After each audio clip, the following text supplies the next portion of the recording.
പുതിയൊരു വീഡിയോയിലേക്ക് എല്ലാവർക്കും സ്വാഗതം. അപ്പോൾ നമ്മുടെ കേരള PSC ഒരു മണിക്കൂർ മുന്നേ പുറത്തുവിട്ടിട്ടുണ്ടായിരുന്ന ലേറ്റസ്റ്റ് നോട്ടിഫിക്കേഷനാണ്. അപ്പോൾ ഈ നോട്ടിഫിക്കേഷനകത്ത് പറയുന്നത് എന്തെന്ന് വെച്ചാൽ നമ്മുടെ ബീറ്റ് ഫോറസ്റ്റ് ഓഫീസറിലേക്കുള്ള സ്പെഷ്യൽ റിക്രൂട്ട്മെൻറ്റിനെ കുറിച്ചാണ്. അപ്പോൾ ഇത് പുതിയൊരു നോട്ടിഫിക്കേഷനായിട്ടാണ് ഇപ്പോൾ കേരള PSC പുറത്തുവിട്ടിട്ടുള്ളത്. അപ്പോൾ ആർക്കൊക്കെ ഇതിലേക്ക് അപ്ലൈ ചെയ്യാം എന്നുള്ള കാര്യത്തിലേക്കൊക്കെ നമുക്ക് കിടക്കാം. അതിനു മുന്നേ ഈ നോട്ടിഫിക്കേഷൻസും അതുപോലുള്ള അപ്ഡേറ്റ്സുകളും കാര്യങ്ങളൊക്കെ ലഭിക്കുന്നതിനായിട്ട് നമ്മുടെ ടെലഗ്രാം ചാനലിലേക്ക് ഉടൻ തന്നെ ജോയിൻ ചെയ്യുക. അപ്പോൾ ജോയിൻ ചെയ്യാനുള്ള ലിങ്ക് ഞാൻ ഡിസ്ക്രിപ്ഷൻ ബോക്സിലും കമൻറ്റ് ബോക്സിലും കൊടുത്തേക്കാം കേട്ടോ. അപ്പോൾ എന്തായാലും നമുക്ക് നോക്കാം ഈ ഒരു നോട്ടിഫിക്കേഷനകത്ത് എന്തൊക്കെയാണ് പറയുന്നത് എന്ന് നമുക്ക് നോക്കാം. അപ്പോൾ ഈ ഒരു നോട്ടിഫിക്കേഷനകത്ത് പറയുന്നത് എന്തെന്ന് വെച്ചാൽ നമ്മുടെ ആദിവാസി മേഖലയിലെ പട്ടികവർഗ വിഭാഗത്തിൽപ്പെട്ട ഉദ്യോഗാർത്ഥികൾക്ക് ബീറ്റ് ഫോറസ്റ്റ് ഓഫീസറിലേക്ക് പ്രത്യേക നിയമനം കേരള PSC അനുവദിക്കാനായിട്ട് പോകുന്നു എന്നാണ് പറയുന്നത്. അപ്പോൾ ഉപജീവനത്തിന് വേണ്ടി വനത്തെ ആശ്രയിച്ച് കഴിയുന്ന ആദിവാസി സമൂഹത്തിലെ യോഗ്യതയുള്ള പട്ടികവർഗത്തിൽപ്പെട്ട പുരുഷന്മാർക്കും സ്ത്രീകൾക്കുമായിട്ട് വനം വകുപ്പിലെ നമ്മുടെ ബീറ്റ് ഫോറസ്റ്റ് ഓഫീസർ തസ്തികയിലേക്ക് PSC വിജ്ഞാപനം പ്രസിദ്ധീകരിക്കുമെന്ന് പറയുന്നുണ്ട്. ആലപ്പുഴ ഒഴികെ എല്ലാ ജില്ലകളിലേക്കും അപേക്ഷിക്കാനായിട്ട് കഴിയും. 500ഓളം ഒഴിവുകളാണ് നിലവിലുള്ളത് കേട്ടോ. അപ്പോൾ ഈ ഒരു SC ST അല്ലെങ്കിൽ ആദിവാസി മേഖലയിലെ പട്ടികവർഗ വിഭാഗത്തിലേക്ക് നിലവിൽ 500ൽ കൂടുതൽ ഒഴിവുകളാണുള്ളതെന്ന് പറയുന്നുണ്ട്.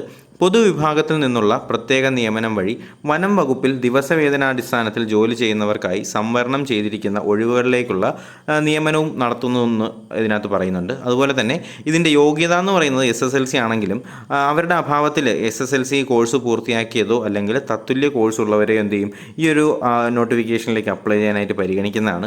അതുപോലെ തന്നെ യോഗ്യത ഉള്ളവർക്ക് 2 വിഭാഗത്തിലും അപേക്ഷിക്കാനും കഴിയുന്നതാണ്. അവിവാഹിതരായിട്ടുള്ള അമ്മമാർക്കും അവരുടെ മക്കൾക്കും അതുപോലെ വിധവകൾക്കും മക്കൾക്കും മുൻഗണന ലഭിക്കുന്നതാണ് കേട്ടോ. അപ്പോൾ ഇതൊക്കെ കേരള PSCയുടെ കുറച്ച് നല്ല കാര്യങ്ങൾ തന്നെയാണെന്ന് നമുക്ക് പറയാം. കാര്യം ആദിവാസി മേഖലയിൽപ്പെട്ടവർക്ക് ഇങ്ങനെ ഒരു തൊഴിൽ കൊടുക്കുക എന്ന് പറയുന്നത് അവർക്ക് അവരുടെ ജീവിതശൈലിയുമായിട്ട് മുന്നോട്ട് കൊണ്ടുപോകാൻ കഴിയുന്ന തൊഴിൽ തന്നെയാണ്. എന്തായാലും നമുക്ക് നോക്കാം ബാക്കി കൂടി. PSCയുടെ പ്രൊഫൈൽ മുഖേന ഓൺലൈനായിട്ടാണ് അപേക്ഷ നൽകേണ്ടതെന്ന് പറയുന്നുണ്ട്. പ്രൊഫൈൽ ഇല്ലാത്തവർക്കായിട്ട് PSC വെബ്സൈറ്റ് മുഖേന ഒറ്റത്തവണ രജിസ്ട്രേഷൻ നടത്തി സ്വന്തം പ്രൊഫൈൽ നിർമ്മിക്കാവുന്നതാണ്. അതുപോലെ തന്നെ അപേക്ഷയോടൊപ്പം തന്നെ ആവശ്യമായ രേഖകളും സമർപ്പിക്കണമെന്നും പറയുന്നുണ്ട്. വനപ്രദേശങ്ങളിൽ താമസിച്ച് വനവുമായി ബന്ധപ്പെട്ട് ഉപജീവനം നടത്തുന്ന വ്യക്തിയാണ് റേഞ്ച് ഫോറസ്റ്റ് ഓഫീസർമാരുടെ സാക്ഷ്യപത്രം കൂടി ഹാജരാക്കേണ്ടതുണ്ട്. ദിവസവേതനാടിസ്ഥാനത്തിൽ ജോലി ചെയ്തിരുന്ന ആളാണെങ്കിൽ അത് സംബന്ധിച്ചിട്ടുള്ള സാക്ഷ്യപത്രം എന്ത് ചെയ്യണം ഹാജരാക്കണമെന്ന് പറയുന്നുണ്ട്. രേഖകൾ അപേക്ഷ സമർപ്പിക്കാനുള്ള അവസാന തീയതി വരെ മാത്രമാണ് അപ്ലോഡ് ചെയ്യാൻ കഴിയുക എന്ന് പറയുന്നുണ്ട്. തിരഞ്ഞെടുപ്പ് നടപടികൾ വേഗത്തിലാക്കുന്നതിൻ്റെ ഭാഗമായി പരീക്ഷാ തീയതി വരെ കമ്മീഷൻ നിശ്ചയിച്ചിട്ടുണ്ട്. അപേക്ഷകരുടെ എണ്ണത്തിന് അനുസൃതമായിട്ടായിരിക്കും പ്രാഥമിക പരീക്ഷ അല്ലെങ്കിൽ അപേക്ഷകരുടെ എണ്ണം കൂടെയാണെങ്കിൽ പ്രാഥമിക പരീക്ഷ നടത്തുമെന്നാണ് പറയുന്നത്. എന്തായാലും അങ്ങനെ ഒരു സിറ്റുവേഷനിലോട്ടൊന്നും പോകാനുള്ള സാധ്യതകളില്ല. എന്തായാലും ഏപ്രിൽ 16 വിജ്ഞാപനം പ്രസിദ്ധീകരിക്കുമെന്ന് പറയുന്നുണ്ട് കേട്ടോ.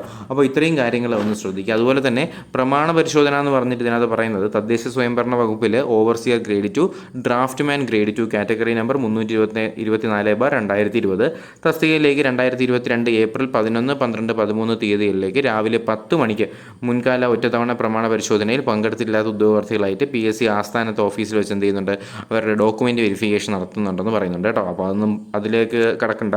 അപ്പോൾ നിങ്ങൾ ശ്രദ്ധിക്കേണ്ട ഈ കാര്യമാണ്. നിങ്ങളുടെ ഏതെങ്കിലും സുഹൃത്തുക്കളോ അങ്ങനെ ആരെങ്കിലുമൊക്കെ ഈ ഒരു വനമേഖലയിലുള്ളവരാരെങ്കിലുമൊക്കെ നിങ്ങൾക്ക് കോൺടാക്റ്റ് ഉണ്ടെങ്കിൽ അവരൊക്കെ ആയിട്ട് എന്ത് ചെയ്യുക ഈ ഒരു നോട്ടിഫിക്കേഷൻ പങ്കുവയ്ക്കുക.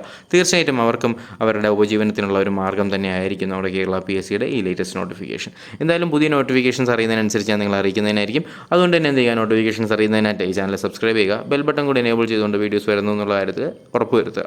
എന്തായാലും പുതിയൊരു വീഡിയോയും ക്ലാസ്സും ഒക്കെ ആയിട്ട് നമുക്ക് ഉടനെ തന്നെ കാണാം. അതുവരേക്കും എല്ലാവർക്കും ഗുഡ് ബൈ.